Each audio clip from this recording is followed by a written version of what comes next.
bulan ini, bulan September, Komisi Warga Dewasa GKJ Ngantiwarna mengadakan kegiatan Hari Doa Alkitab Sedunia, yang pada bulan ini kita akan mengambil sejarah dari GPKI dengan pelayanan penerjemahan Alkitab ke dalam bahasa Sauk.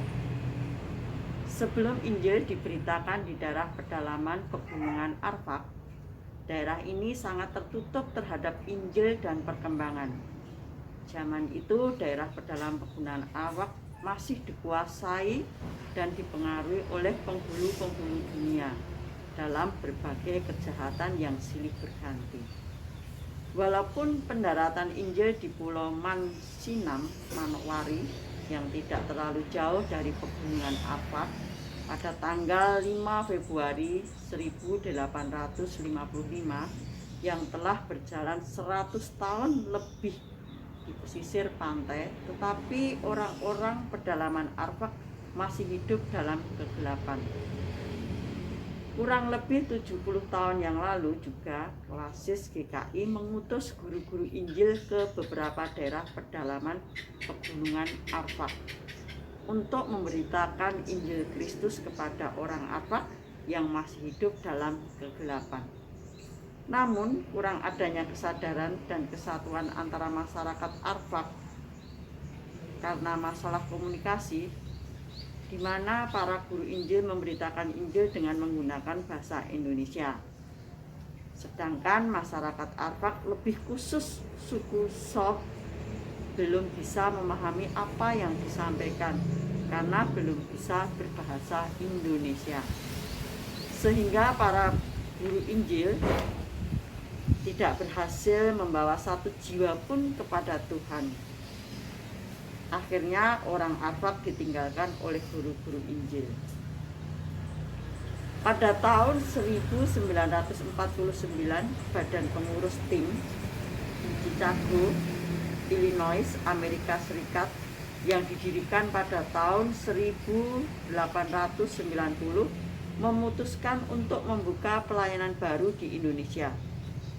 Pada saat itu juga seorang pekabar Injil bernama Walter Erikson yang berasal dari Dale Clark, Illinois, Amerika Serikat, merasa terpanggil oleh Allah untuk mengabarkan Injil Tuhan di Nederland, New Guinea. Ia menunjukkan keinginannya ke New Guinea sebagai daerah pelayanannya.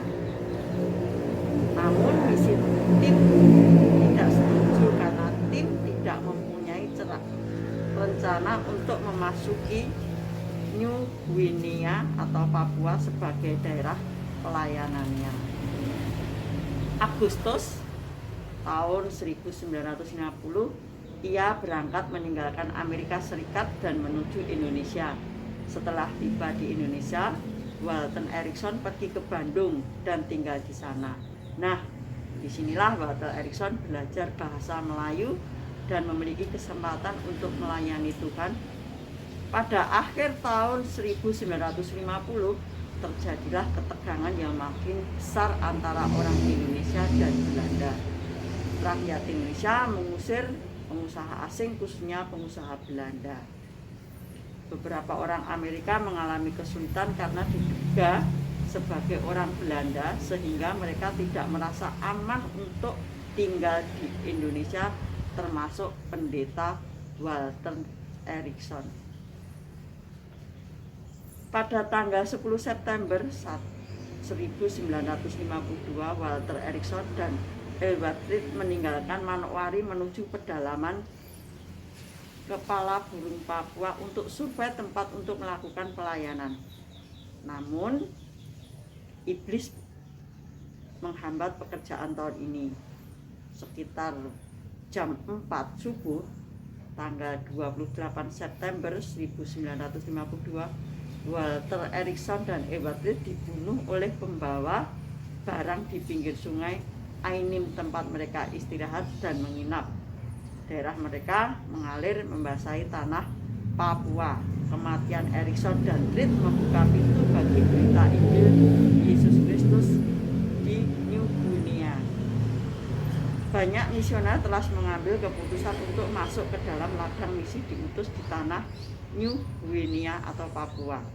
Bulan April tahun 1954, pilot MAF yang bernama Melis terbang dari Australia ke New Guinea atau Papua untuk menolong misi tim. Pada tanggal 5 November 1955, keluarga pendeta Hank Henry Bok beserta NN Gladys William dan NN Beulah Isaac, calon istri Edwin, mendarat dengan pesawat di Danau Negeri Anggi. Mereka ditugaskan di Anggi untuk membuka pos tim di Survey melayani suku Arfak berbagai bahasa Sop.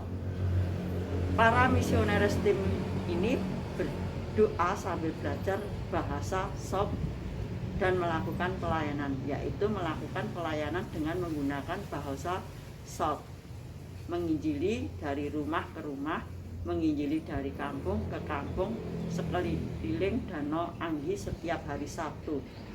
NN Gladys William dan NN Beulah staf bersaksi tentang Kristus sambil memberikan pengobatan kepada pasien-pasien yang sedang berkunjung ke tempat perawatan, dan mereka berusaha menenangkan orang yang berpengaruh di kalangan masyarakat suku Sop bagi Tuhan.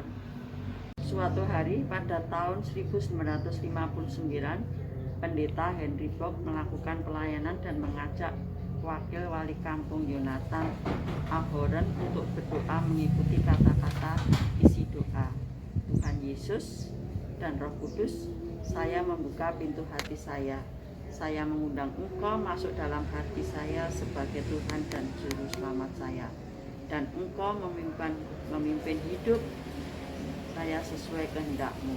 Amin. Itu dalam bahasa Sop. Pada tahun 1963, pada tanggal 10 Februari, pendeta Habok membaptis 8 orang yang sudah menerima Yesus Kristus dalam hidup mereka itu. Dan pada tanggal 23 Juni 1963, perjamuan kudus pertama di Jemaat Antioquia Sururea bulan Oktober tahun 1962, sebagai masyarakat di Sururei bertobat dan menerima Yesus sebagai Tuhan dan Juru Selamat mereka. Pada tanggal 15 sampai 17 Februari 1964, kebaktian Kebangunan Rohani atau KKR pertama di Sururei, 250 orang bertobat dan menerima Yesus. Kemudian pada tanggal 25 sampai 27 September 1964, kebaktian Kebangunan Rohani yang kedua, 486 jiwa dibaptis. Nah, itulah jumlah jiwa Kristen 730 orang. Injil Kristus telah disebarkan, gereja Tuhan tetap berkembang dan mengalami pertumbuhan. Pada tahun 1979, sidang jemaat Tuhan bertambah dari 36 sidang jemaat menjadi 42 sidang jemaat dan 250 gembala-gembala dan wakil gembala-gembala, dan jiwa Kristus bertambah menjadi 2.892 jiwa. Nah, itulah dari gambaran perkembangan sejarah Alkitab dengan bahasa Sop. Terima kasih. Yang terkasih dalam Tuhan Yesus Kristus, Shalom. Kiranya damai dan sejahtera ada pada kita semua. Pada bulan September ini kita akan merayakan Hari Doa Alkitab tahun 2021. Kami KWD akan membuat dan mengikuti tata ibadat dari Gereja Persekutuan Kristen Alkitab Indonesia. Bapak Ibu, ibadah pada saat ini dikhususkan untuk merayakan Hari Doa Alkitab yang secara serentak dilaksanakan juga oleh gereja-gereja di Indonesia dan di dunia setiap bulan September. Dalam rangka merayakannya dalam terbitan Alkitab Bahasa Ibu di Dunia. Di Indonesia, Badan Pengurus LAI pada pertengahan dekade 70-an menetapkan bulan November 75 sebagai Hari Doa Syukur Alkitab. Sebab Alkitab terjemahan baru dengan ejaan bahasa Indonesia yang disempurnakan telah terbit dan digunakan bersama oleh seluruh umat Kristen di Indonesia, baik Protestan maupun Katolik. Dalam ibadah ini akan ada 1 kali kantong persembahan yang akan digunakan untuk mendukung program penterjemahan Alkitab Perjanjian Lama ke dalam bahasa Sop, Papua. Tata ibadat ini menggunakan tata ibadat dari Sinode Gereja Persekutuan Kristen Alkitab Indonesia. Selamat mengikuti. Marilah kita beribadat kepada Tuhan. Dengarlah firman Tuhan dalam Mazmur 100 ayat 1 yang dan kedua. Bersorak-sorailah bagi Tuhan, hai seluruh bumi. Beribadahlah kepada Tuhan dengan sukacita. Datanglah ke hadapannya dengan sorak-sorai. Ketahuilah bahwa Tuhanlah Allah. Dialah yang menjadikan kita dan punya dialah kita, umatnya dan kawanan domba gembalaannya.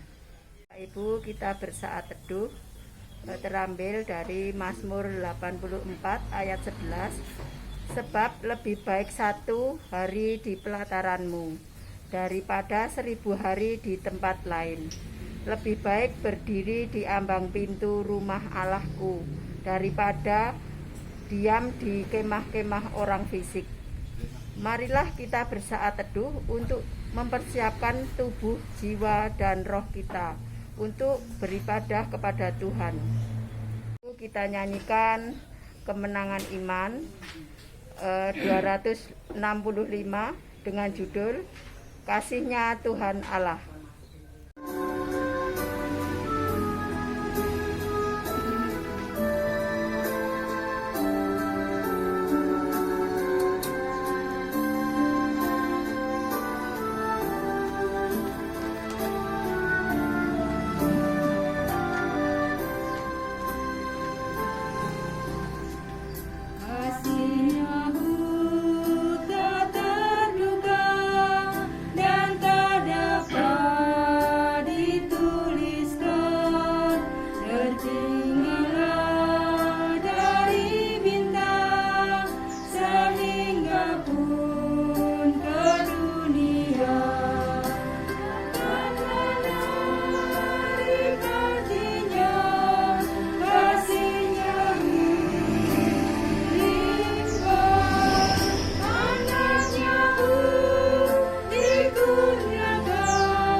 yang selama ini Kau berikan pada kami di dalam setiap langkah hidup dan kehidupan kami sehari-hari.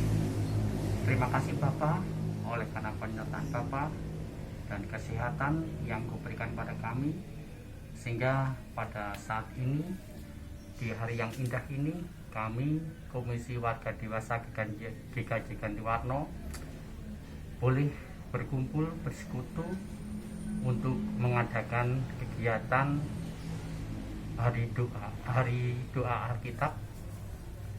Tuhan, kiranya Engkau datang, hadir di tengah-tengah kami, menyertai kami dan memberkati kami. Biarlah kegiatan pada hari ini boleh berjalan lancar oleh karena berkat Tuhan. Tuhan, kami merasakan akan besar kasih setia Bapa yang senantiasa Kau berikan pada kami, karena kami merasakan walaupun di tengah pandemi yang saat ini belum berakhir, kami tetap boleh untuk mengucap syukur kepadamu dan mengadakan kegiatan hari doa Alkitab pada saat ini. Tuhan, terima kasih untuk semuanya dan terima kasih atas segala berkat yang Kau berikan. Kami serahkan sepenuhnya kegiatan pada saat ini ke dalam tangan kuasa Tuhan, dan berkatilah Bapa di dalam hari doa Alkitab pada tahun ini akan mengadakan atau membuat Alkitab Perjanjian Lama dengan bahasa Sok. Berkati para hamba Tuhan yang telah Engkau pilih untuk membuat ini, biarlah semua berjalan dengan lancar oleh karena Roh Kudus senantiasa menyertai kami. Kami serahkan sepenuhnya hanya dalam nama Tuhan Yesus Kristus, dan kiranya Bapa mengampuni segala dosa dan kesalahan kami. Terima kasih ya Bapa. Amin. Tuhan, dengarlah firman Tuhan. Mazmur 100 ayat 4-5. Masuklah melalui pintu gerbangnya dengan puji-pujian, ke dalam pelatarannya dengan puji-pujian. Bersyukurlah kepadanya dan pujilah namanya, sebab Tuhan itu baik, kasih setianya untuk selama-lamanya, dan kesetiaannya tetap turun-temurun. Itulah sebabnya, marilah kita siap beribadah di saat ini. Ibadah pada saat ini dari permulaan, pertengahan, dan berakhirnya ditasbihkan di dalam nama Allah Bapa, Tuhan kita Yesus Kristus, dan dengan pertolongan kuasa Roh Kudus, ketiganya yang esa. Amin.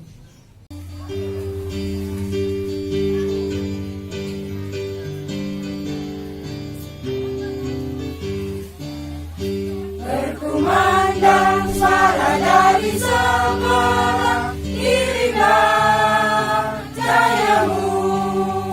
Banyak jiwa dalam dosa mengerang, kirimlah jayamu. Kirimlah berita Injil menyertai yang terang. Kirimlah berita Injil menyertai yang terang. Jangan kita tinggal diam mendengar, kirimlah jayamu. Injil Tuhan haruslah kita sebar, kirimlah jayamu. Kirimlah berita Injil menyertai yang terang. Kirimlah berita Injil menyertai yang terang. Marilah Bapak Ibu, kita mengakui semua dosa-dosa kita di hadapan Tuhan. Sebagai manusia, kita sering melakukan kesalahan dan dosa yang menyakiti Tuhan dan sesama manusia. Untuk itu, dengarkanlah firman Tuhan 1 Yohanes 1 ayat 8-9. Jika kita berkata bahwa kita tidak berdosa, maka kita menipu diri kita dan kebenaran tidak ada di dalam kita. Jika kita mengakui dosa kita, maka Ia adalah setia dan adil, sehingga Ia akan mengampuni segala dosa kita dan menyucikan kita dari segala kejahatan. Untuk itu, marilah kita berdoa kepada Tuhan. Ya Allah, ya Tuhan kami datang kepadamu mengakui segala dosa dan kesalahan kami, baik dosa pikiran kami, dosa perbuatan kami, dan tingkah laku kami yang tidak menyenangkan hati Tuhan. Mampukan kami ya Tuhan untuk menjauhkan semua dosa itu dari kehidupan kami. Kiranya kasih Tuhan dan anugerah-Mu bersinar atas kami dan menguduskan kami, semua kami layak di hadapan-Mu ya Tuhan. Inilah doa kami yang kami panjatkan di dalam nama Tuhan Yesus Kristus dan Juru Selamat kami. Amin. Marilah Bapak Ibu kita menyanyikan nyanyian kemenangan Iman 177. Marilah Bapak Ibu kita menyanyikan nyanyian kemenangan Iman 177 dengan judul Senang Berserah pada Yesus.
Kita bersyukur kepada Tuhan atas segala berkat dan kebaikannya dalam hidup kita dengan hadirnya Alkitab yang kita miliki saat ini.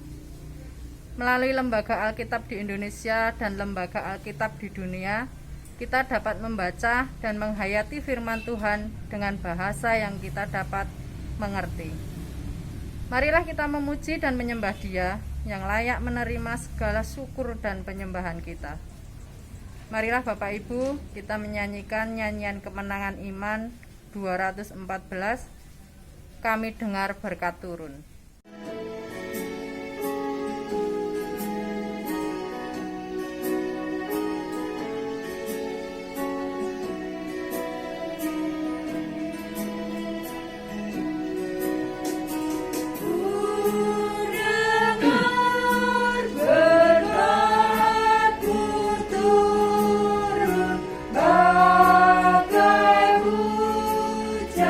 Yang lebat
kembali mengambil tahta-Mu untuk mengucap syukur. Oleh karena berkat Tuhan, pada saat ini di dalam kegiatan Hari Doa Alkitab, kami boleh bersyukur kepadamu dengan mengumpulkan persembahan. Berkati ya Tuhan persembahan yang telah kami kumpulkan ini, kiranya Engkau tidak melihat banyak sedikitnya, tetapi kiranya Engkau mau memakai sebagai sarana buat kelebaran kerajaan-Mu dan buat kemuliaan nama Tuhan, terkhusus untuk mencukupi dana pembuatan Alkitab Perjanjian Lama dengan bahasa Sok yang ada di Papua. Tuhan, kami serahkan persembahan ini sepenuhnya dalam tangan kuasa Tuhan, dan berkati saudara-saudara kami yang mengelola, ialah boleh mengelola dengan baik, dan akhirnya apa yang menjadi tujuan pembuatan Alkitab itu boleh tercapai oleh karena berkat Tuhan. Di dalam nama Tuhan Yesus Kristus kami berdoa dan mengucap syukur. Amin.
Bapak, Ibu, dan saudara-saudara yang terkasih, untuk firman Tuhan pada saat ini kita ambil dari Matius 28 ayat 16 sampai 20. Perintah untuk memberitakan Injil. Dan ke-11 murid itu berangkat ke Galilea, ke bukit yang telah ditunjukkan Yesus kepada mereka. Ketika melihat Dia, mereka menyembahnya. Tetapi beberapa orang ragu-ragu. Yesus mendekati mereka dan berkata, "Kepadaku telah diberikan segala kuasa di surga dan di bumi. Karena itu, pergilah, jadikanlah semua bangsa muridku, dan baptislah mereka dalam nama Bapa dan Anak dan Roh Kudus, dan ajarlah mereka melakukan segala sesuatu yang telah kuperintahkan kepadamu. Dan ketahuilah, aku menyertai kamu senantiasa sampai kepada akhir zaman." Itulah sabda Tuhan dari Matius 28 ayat 16 dan sampai 20. Bapak, Ibu, dan saudara-saudara yang terkasih,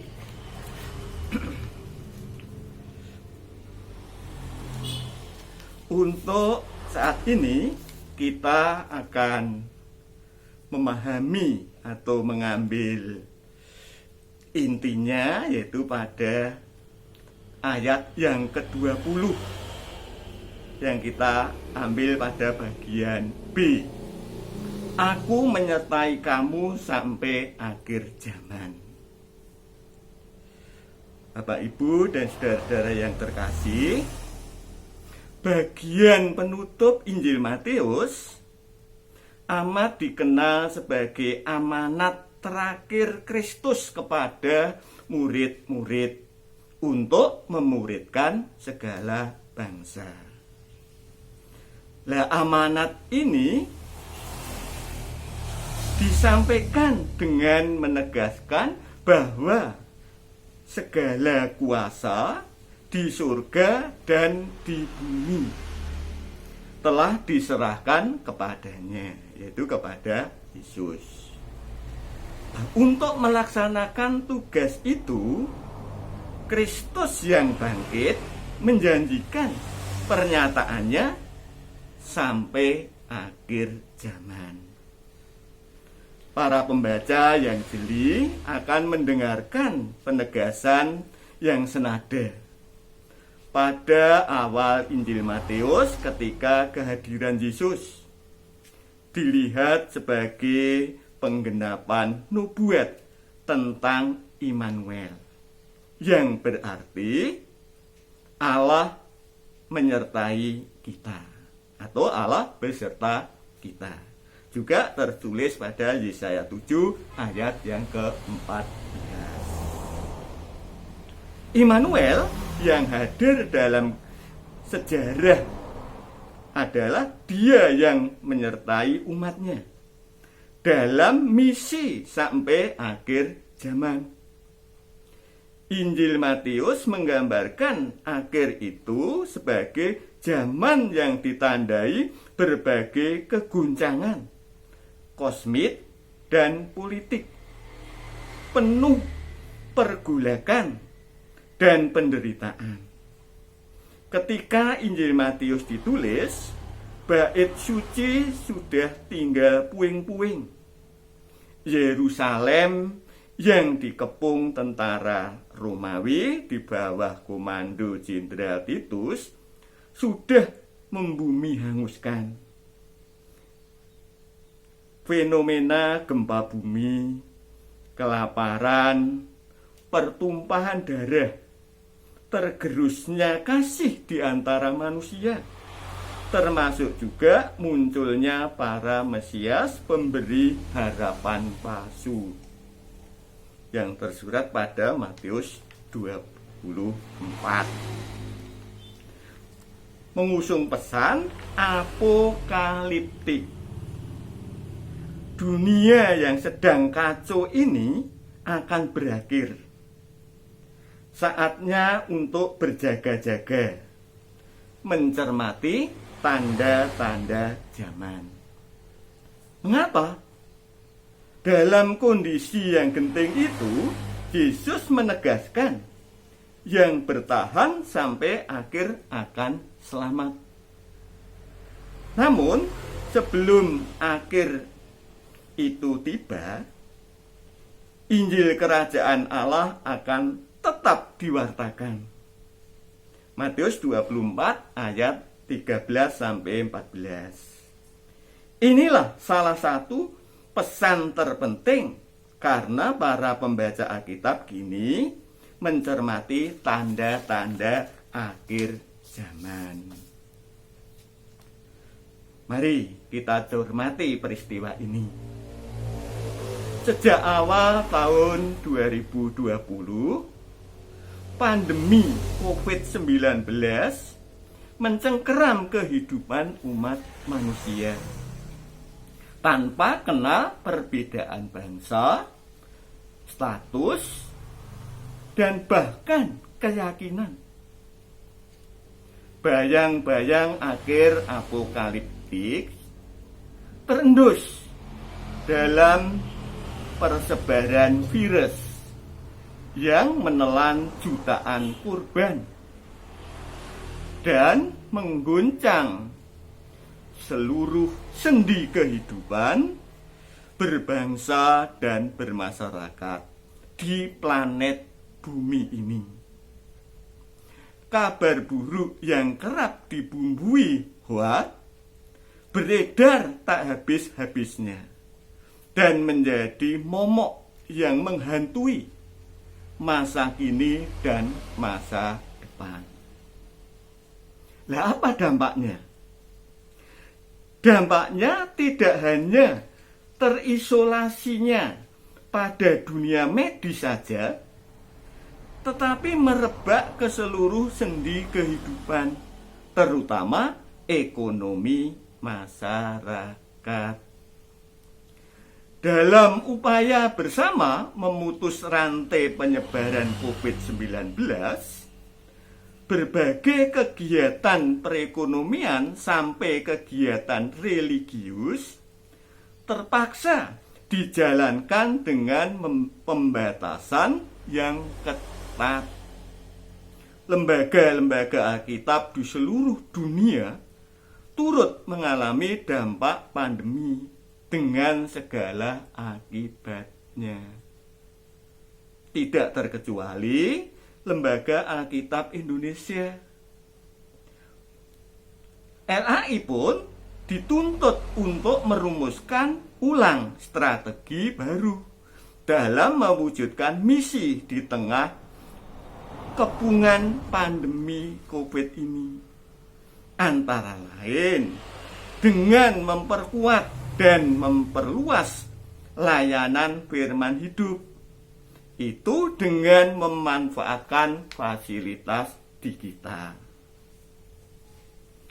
Meski dengan segala keterbatasannya, tim-tim penerjemah Alkitab di seluruh pelosok tanah air tetap melakukan pekerjaan mereka.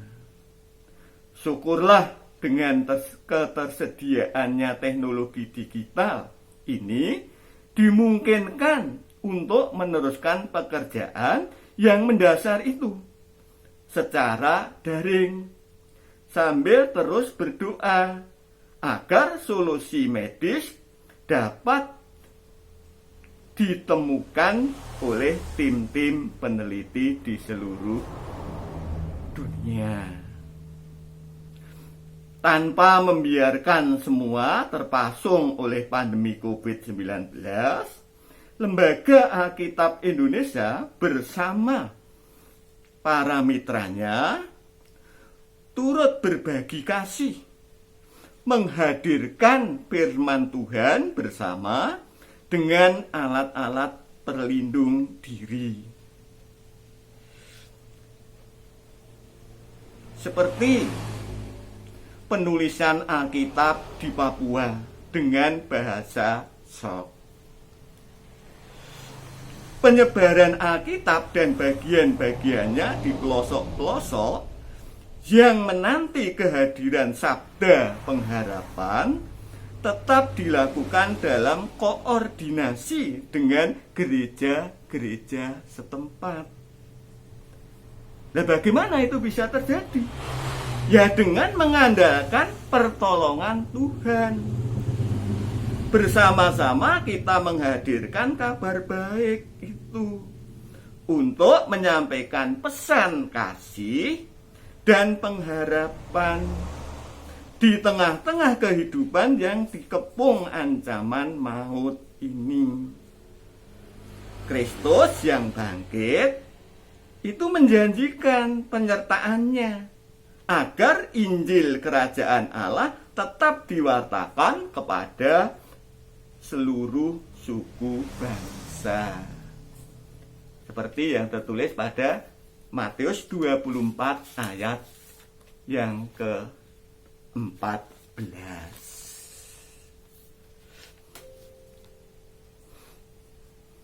Ya, kita harus yakin akan janji Tuhan. Nah, keyakinan akan janji Tuhan inilah yang menjadi pegangan kita untuk terus berkarya bersama Dia. Berbagai kabar kebaikan, berbaik melalui berbagai sarana maupun digital yang ada, agar semua bangsa menjadi murid-muridnya. Amin. Tuhan menyertai kita.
Bapak, Ibu, dan saudara-saudara yang terkasih, mari kita berdoa. Tuhan Allah Bapa Surgawi, terima kasih Engkau telah memberkati kehidupan kami sehari-hari. Bisa melaksanakan tugas-tugas kami dengan baik. Tuhan, berkati pula saudara-saudara kami yang melaksanakan tugasnya masing-masing. Seperti adanya pandemi COVID ini, maka para medis, para dokter, para jururawat berikan kemampuan untuk bisa melaksanakan tugasnya dengan baik, untuk merawat para pasien, untuk penyembuhan. Semoga bisa melaksanakan karyamu, kebaikanmu di dunia ini, dan semuanya akan bisa menerima atas kebaikan-kebaikan Tuhan di dalam kehidupannya sehari-hari. Begitu pula pejabat-pejabat yang mengatur pelaksanaan aturan tata tertib supaya COVID ini segera selesai. Kiranya Tuhan memberkati, memberikan jalan pada pemimpin-pemimpin kami ini. Begitu pula Tuhan, kami juga mendoakan untuk pelayanan Injil di mana-mana, juga untuk penyebaran Injil yang kita harus sampaikan para pelayan, para pencetak Injil, seperti yang terjadi di Papua ini. Berkatilah dalam bahasa Soktu tadi. Tuhan, berikan kelancaran, kemudahan, dan dengan keberhasilan yang sempurna. Baik, makanya rakyat Papua segera dapat menerima kebaikan-Mu itu. Begitu pula Tuhan, semua sendi-sendi kehidupan segera bisa berjalan dengan baik dan lancar. Tuhan, sebenarnya banyak yang kami mohon, kami pinta, karena kekurangan kemampuan kami mohon ampun. Di dalam nama Tuhan Yesus Kristus kami berdoa. Amin. Marilah Bapak Ibu, kita mengucapkan pengakuan iman percaya kita, pengakuan iman rasuli. Aku percaya kepada Allah Bapa yang Maha Kuasa, Khalik langit dan bumi, dan kepada Yesus Kristus, anaknya yang tunggal Tuhan kita, yang dikandung daripada Roh Kudus, lahir dari anak darah Maria, yang menderita sengsara di bawah pemerintahan Pontius Pilatus, disalibkan mati dan dikuburkan turun ke dalam kerajaan maut. Pada hari yang ketiga bangkit pula dari antara orang mati, naik ke surga, duduk di sebelah kanan Allah Bapa yang Maha Kuasa, dan dari sana Ia akan datang untuk mengadili orang yang hidup dan yang mati. Aku percaya kepada Roh Kudus, gereja yang kudus dan am, persekutuan orang kudus, pengampunan dosa, kebangkitan orang mati, dan hidup yang kekal. Amin. Bapak Ibu, mari kita masuk pada doa berkat.